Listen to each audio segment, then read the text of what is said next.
Hi, boys and girls. I want to just briefly talk to Mrs. Richards' class about finishing up your endangered species project. You've been working on your endangered animal that you chose from Google Classroom. I'm actually going to go up to the computer here, and this is Mrs. Richards' class. When I click on classwork and I click on the slideshow for the endangered species project, I open up my slideshow. And remember how we looked at the slideshow and we went specifically to this panda slide? And do you remember how when you open up this link, you guys have been looking at lots of these endangered animals and trying to learn a little bit about them. And then you should have chosen an animal that then you focus in on and practice drawing in your sketchbook.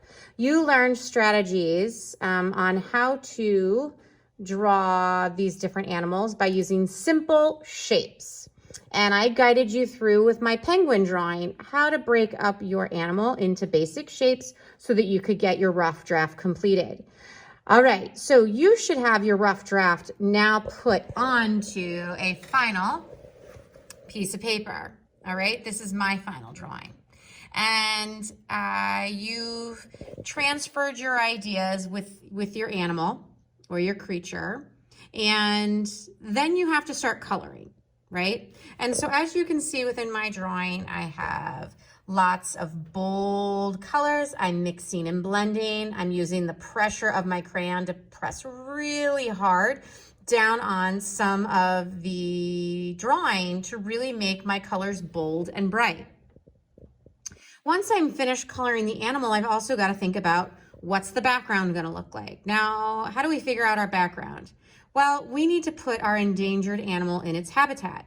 How do we draw its habitat? Well, remember, I told you when you're on Google and you're on your animal that you can actually go in, and if I were looking at this African wild dog, I can scroll down and there's facts about this wild dog. And when you scroll in really close, you can actually see here that the African wild dog lives in deserts, forests, and grasslands. And over here on the opposite side, you can see the same thing: forests, habitats, and grasslands. Now, let's say that you didn't, choose the African dog. Let's say that you chose the Sundra tiger. If you scroll down on the Sundra tiger, you can actually zoom in here to the fact that the Sundra tiger lives in tropical forests and in freshwater forests, swamp forests, and peat swamps. Now, how do we draw forest habitats or grasslands or wetlands? Well, you know that we can go up and click on Google, and we can literally just type in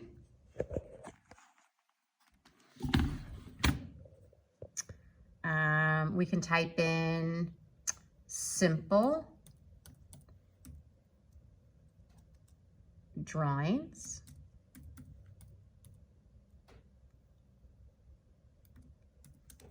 of a forest. And then you'll come up with lots of different images to kind of help guide you. And you'll have to figure out what makes the most sense with your Sundra tiger. And you'll have to click on different images and say, all right, is that a forest that would work with my drawing? Or should I include some mountains? Or should I include, yellowish green in my trees? Or should I just have, let's see here, lots and lots of smaller and larger trees that are overlapping? Only you're going to be able to decide exactly what your habitat should look like. But I recommend that no matter what you decide, that your background should really be showcasing whether it's forests, deserts, swamps. You should have some care in thinking about those details, and then you're going to go in and color those details.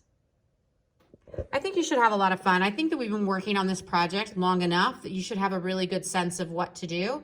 I want you to have fun and be on your best behavior, because I can't wait to see what you have finished when I get back next week.